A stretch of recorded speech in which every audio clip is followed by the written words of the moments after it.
Hello everyone, compliment of the season. It is Oma back here again. I'm super excited to be back doing my sit down videos with you guys. So today's video, I'm going to be talking about a trending video I saw online. I was so excited to see this video because I've gone through the same thing. So I feel like when I saw her video, I could understand, but I'm just going to be reacting to the video. I'm literally watching this video, the full video for the first time. I just saw the topic and I started watching it, and I realized that she was actually going through something whereby she applied for a work visa and she got rejected. My story is not in the same light with hers. Personally, for me, I did not get rejected. I've never gotten rejected applying for work visa, but I've gotten sacked in China. Yes, and I've also resigned from another job in China. So I think I have a little experience and I can understand exactly how she's feeling, exactly what she's going through. And the funny thing is that she's even a Nigerian girl, right? So I'm going to be reacting to the video and let's see. And for you guys, always asking me question. Right now, we are rebranding. Oma Travels is rebranding. Yes.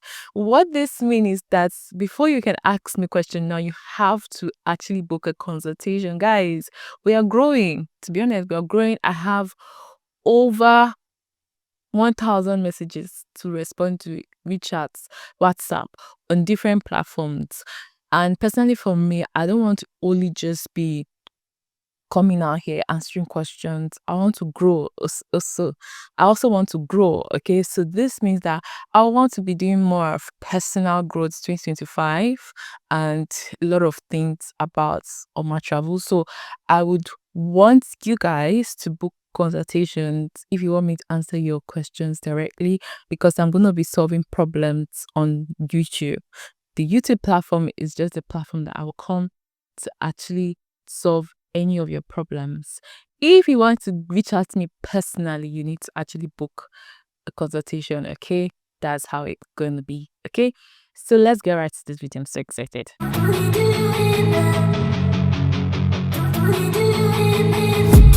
I've been dreaming on in my head like I've seen it. A life worth living is a life with meaning. I feel like I'm a disappointment to my late dad. I feel like I'm a disappointment to my mom.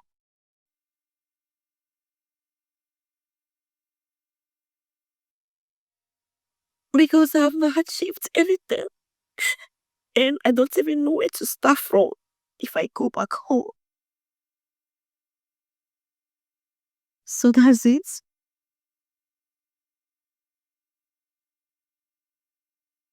I submitted for my work visa and I was denied. They didn't approve it. So right now I don't even know where to start from.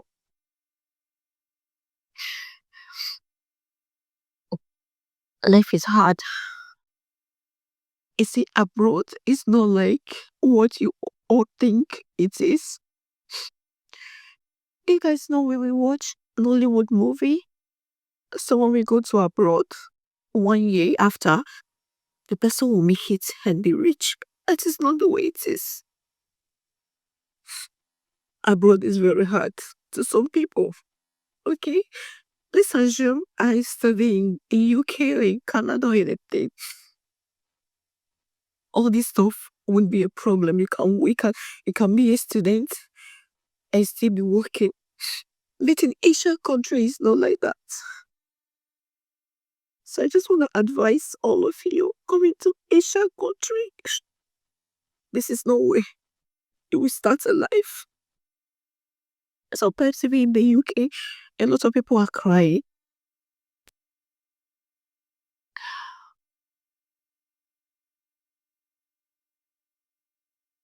I don't know what else to say, but maybe this is how God wants it. But My last word or my advice to everyone out there is, instead of you to be illegal in a strange land that is not your country, instead of you to be in a particular country where you see police car coming, you'll be running because you do not have documents, because you do not have visa. It's better you go back home and have rest of mind. It's better you go back home and start all over again.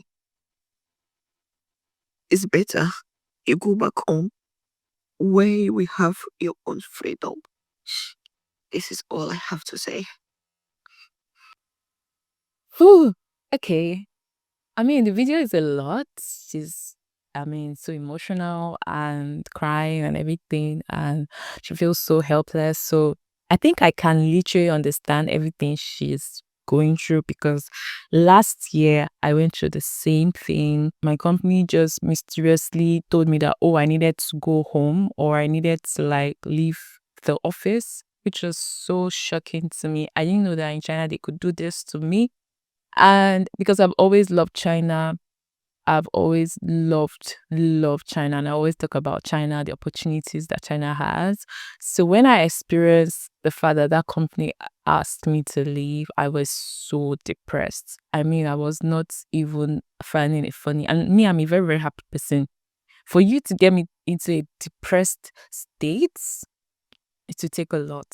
So for her situation, she got a job. Okay, so that's what she's saying. She got a job. And then she applied for the visa, and then they rejected her. The question I have is that this company that you applied with, did they provide all the documents? The immigration in China will not just reject you if all your documents are correct. If you send them all the documents, they will not just reject you, except that company you're working with probably they're not allowed to accept foreigners. I know some people will say, oh my, what are you trying to say? What if she have all her documents, and what if the immigration office just rejected her because they wanted to reject her? See, China is very, very smart, okay? They understand that every immigrant coming to their country wants to stay back in their country. So the first thing they want to know is that the job you're applying for, does it go with your field? This is something the company is supposed to know. Like, every company know what the immigration wants, and they are the ones applying for your visa, not you applying for your visa. It's the company that will go ahead and submit all the documents, do everything, and apply for this visa. So before the company even recruit you, or before the company even employ you, they already know. They already know how the immigration work, how the immigration office work. So it's actually very, very funny when I hear that someone gets rejected for work, as in it's hard enough to even get a job. Why would the immigration just reject you? That's the number one question I have. The second thing I want on this, I also learned from coming to China is that China is not your country. I feel like every immigrant who leave their country and goes to another country always feel this entitlement that they are entitled to all the opportunities that the country offers to them, which is a mindset I feel like we need to change. Personally, for me, I am so happy with what I went through, because it taught me a lot. It taught me that I'm not entitled to any opportunity that I have gotten in this country. Even in my own country, how many opportunities have I gotten? Like, I graduated from school, I was looking for a job. Did I get a job? Did I die? No. I'm looking for more opportunities, right? So that's how it works. Like, if you migrate to a country, you cannot be expectant that this country, it has to benefit my life, blah blah. Yeah, you should be expectant. I mean, but if it doesn't happen, you cannot be so entitled. That's just my point. I feel like a lot of us are so entitled to the opportunities that the country has to offer. I mean, even you ask yourself, am I qualified for the opportunity that this country have? Because if you are not qualified, then what did they need you for? I feel like that's the first thing. Look at your qualification, because if you are good enough, if you can speak Chinese, if you have all the grades, if you are good enough, why won't there be opportunities for you?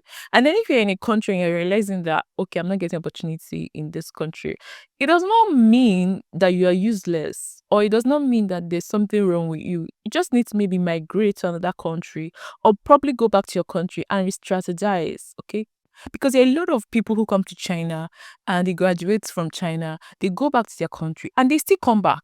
I mean, I have a lot of my friends who, when they graduated, they didn't get any job, they didn't get any opportunity. They went back home, and some of them still came back because they still applied for maybe students. Some of them still applied for some other things like school and work, and they got it and they came back. So just because at that moment you didn't get does not mean that if you try again you will not get. A lot of people, even in Canada, they apply for visa, they get rejected, they apply again and they get accepted. So this is something that I also think a lot of you have to educate yourself on, that a rejection does not mean that that is the end of coming to that country.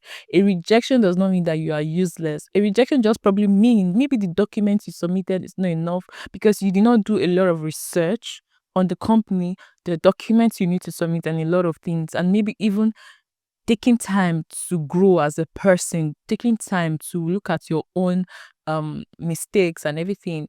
Personally, for me, when I got sacked from that company, I was very, very angry with myself. I was very angry with the company too. I never even blamed myself. Let me just tell you guys, I never blamed myself that, oh, anything was wrong with me. It was all on that company. But I know that yes, a lot of people already complain about that company because a lot of people told me how that company was. But still yet, I still had to look inward. I mean, there were some internationals in that company, right? So they are playing their games and their games were good. Even though they were not even as qualified, but they were playing their own games and they could still be able to stay back in the company. So that's how I started thinking. If you're in a place, it does not work for you, it's probably because you do not belong in that place, or it's probably because we are even more qualified than that place that you are in. Because I remember, like, when I was working, most of them didn't have masters, they had bachelors, and they were always threatened by me, and they tried their best to ensure that I left that company. Personally, for me, I don't take any offense about this anymore. I'm growing, and because of what has happened to me, I have been able to help a lot of people even get jobs in companies. Because after I left that company, I applied for another job, I got that job, and I stayed in that company for some time and I left, and I'm even working right now. So personally, for me, I've realized that everything happens to you for a reason, to probably give you experience, to probably like teach you or what you need to do next time that you're probably not even doing. So this is something that I feel like she needs to understand. Secondly, this life is spiritual. Also, life is very, very spiritual. You need to be very, very prayerful, especially when you're leaving your home country and you're going to another country. You cannot be playing with your spiritual life. This is something that a lot of people do or don't think about. It's even funny that some people leave their home country, come to another country, probably see how that country is doing, immediately do not want to continue with their faith, because in their mind they are telling themselves, why should I continue as a Christian or a Muslim or whatever religion when I clearly can see that this country, they do not even practice my religion and they are doing so well, while in my country we practice so many religion activities and yet we are still not where we're supposed to be. I understand this. I understand this, but let me tell you something that you don't know. These people work hard in China. They work so hard.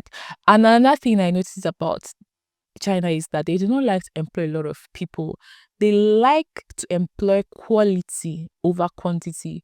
I mean, if they can have just 3 persons who can deliver so well in a whole company, they are good. All these companies that you guys probably buy from, you buy a lot of things from, except in the production where they need a lot of people. But in the business aspect, in some other areas of the company, some companies like to employ very, very little people. They are not all about having to have so many people, in the company. They just they want the people that are very effective, people that are qualified. And even in China, they're also facing their own economic crisis. They're also facing their own issues. So why are you so entitled to the opportunities that you want to get from the country that they just had COVID? This is very, very understandable. If the country is not as strong as it used to be, they are even trying. Funny enough, I was expecting that there was going to be a serious downfall because I was here during the COVID and I knew how everything happened. And I can clearly see how they've been able to step back up. It doesn't even look as if, no, we really had a serious pandemic, to be honest. So they are really, really trying. And even their own people, I mean, what do you think about their own people who probably have to work so hard for opportunities? And most times the government even treats us really, really well with scholarship opportunities, so many opportunities. The only thing that they say is that you're not allowed to work as an international student. But some schools actually provide scholarship opportunities for students. It's not as much as it used to be in the past years, but they still try to provide this opportunity. So personally for me, I think that most immigrants need to have a change of mindsets towards a country that just provides opportunities like scholarships and probably do not provide the opportunity for you to work. You need to understand that when a country is providing you scholarship opportunities, they're not going to allow you to work. Though there are other countries like maybe in the USA, Canada, UK, that they also provide scholarship and then they still allow you to work for some hours. I know there are some of my friends who are in some of these countries that, I mean, they're allowed to work even as they are studying, but then they also have their own disadvantages. Trust me.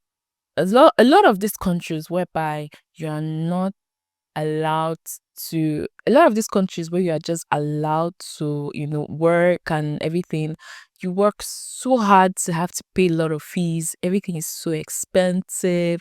But here in China, like things are not as expensive as in all those countries. I mean, like even if you are working, I'm telling you, you know that things are not expensive. Foodstuffs are not expensive. So I feel like the life we're living is really, really cool. I mean, if you don't even have money, you can still be able to survive in China. So for me, because I know that if they reject your visa, you just have 1 month to get another opportunity. Within this 1 month, you can be able to apply for another job, or you can actually go back to your country and still keep applying for school opportunities, and then you come back. This is something that you can also do. But anyways, that's just my own reaction for this video. I'm gonna read some funny comments which I actually saw on the video. Someone said, another YouTuber and content creator based abroad making a YouTube video, which is a content that will make her more money, telling us that she is disappointed and she's leaving abroad to go back to Nigeria. Madam, please, which date will you be coming to Nigeria? I'll call someone to come pick you by the airport. Nothing Musa no go see you for gate to everything don't turn to content creating and people are here in comment section being emotional. Please, why the poster is making money from YouTube and other social monetized channels? Well, I'll say that I actually went back to watch some of her videos and I actually saw that she was not actually making money. That's what she also said. She said she's not making money yet. She's not monetized. So, I mean, you guys, calm down. She's just expressing herself. And content creation does not have to be just about the good, okay? Sometimes you can create content about the bad. I mean, even the bad. I mean, look at her video. It's going so viral. Okay, yeah, she was crying and everything, but the video is going so viral. So content creation, YouTube videos should be about you and your experience, and you can be able to share with people so that they can learn and probably even advise you or probably even help you, or you can even help someone. Okay, there are so many people who are going through the same thing and do not have the confidence to come out. Though me, I don't believe in coming and crying on social media. I will never do that thing. Me cry on social media, get emotional on social media. Why should I do that? Because I know that that's not going to solve my problem. It's better for me to go to God and cry to Him if I have any problem, because life is filled with problems. Like, if you do not know this, I don't know what else to tell you. Like, if you don't know that life is just filled with good and sometimes the bad, because if you are called, if you have like a calling, if you're destined for greatness, definitely the devil's gonna come at you to attack you. So if you don't have this mindset to always be prepared, to always be prayerful, to always spend time with God, I don't know how to help you. So life is always filled with the good and the bad, and you just need to be prepared, and you just need to be prayerful, and you just need to always have God. Okay, so personally for me, I don't see anything wrong with her doing her video, though I don't know why she has to be crying online and everything, and how she's so bold to even upload it. Like, anyways, that's her. Okay, so someone say, calm down. I am in the US and it's not easy, so calm down. This is the truth. Actually, it's not easy anywhere. I think it's not easy anywhere. That's what I think. But there's some people that find everything easy. Like there's some people who have been able to go abroad, they finish their school, they got a job, they are working, they're doing so well, right? There are some people that are doing so well. But there are some people that are not doing so well. So you can just I just feel like maybe we should just learn to be understanding with people that are living abroad. A lot of people just feel like when you travel abroad, bah, you just blow like that. I mean, you that you are in Nigeria, why have you not blown? Hey, some people migrate to Nigeria. Let me tell you now. Some people migrate to Nigeria to go and make it there. I knew a lot of people from the UK, because some people, it's not money they want the population, right? They want the audience, so they already have money, so they leave UK, they go to Nigeria to see how they can become famous. Some of them, that's their plan, what they want. So while you are migrating from Nigeria to another country, you better know that there are some people migrating from countries to your country. Okay, so it's funny how people just immediately think that people who are living abroad should just boom blow like that. That's not how it works. It takes a lot of patience, hard work. People work 3 jobs just to make it. Yes, people work 3 jobs just to make it on this social media. People work 3 jobs just to make it. Let me tell you. So it's not fair. It's not fair to people back home.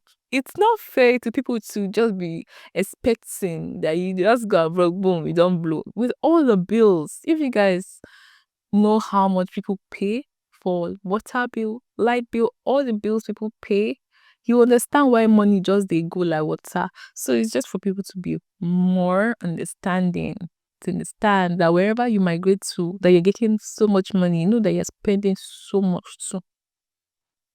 So I said, be grateful to God that you return home alive and not in a body bag. Be strong and move forward. No place like home. I'm telling you, no place like home. Yes, so people have died because of the cold. I mean, the cold is too much. And it's not just even because of the cold. There are a lot of spiritual attacks. The moment you're traveling abroad, people just think that, hey, this one I'm going to make it in this life. And your village people are all over you. Your village people are all over you. That's how some people think. Personally, for me, I don't think that anything can happen to me. I'm covered with the blood of Jesus. No evil can come close to me. But what I know about this is that,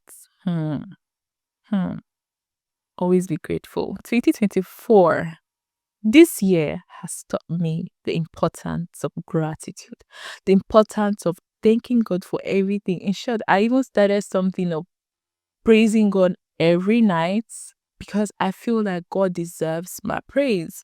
A lot of you guys are playing and drinking with your life. You have no idea the plans of the devil over your life, and you don't even know what God has probably saved you from, especially people who are in diaspora. So many times as a content creator, I want to give up. I want to stop posting online because I just feel like, God, what if the reason I face so much attack is because I'm on social media? I get attacked from people, internationals in China, from people outside China. So personally for me, I'm just covered by the grace of God, and I've actually come in terms with the fact that what I'm doing is like a ministry and I'm trying to help people.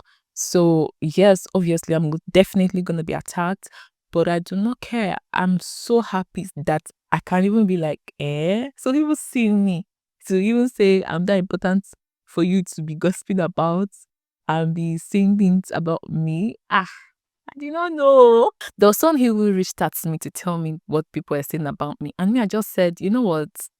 You're talking about me. Who's talking about you? I don't care. Anyway, guys, tell me what you think down below in the comment section. Thank you guys for watching to this end. Please do well to like this video, subscribe to my channel. I'll see you guys in my next video. Bye.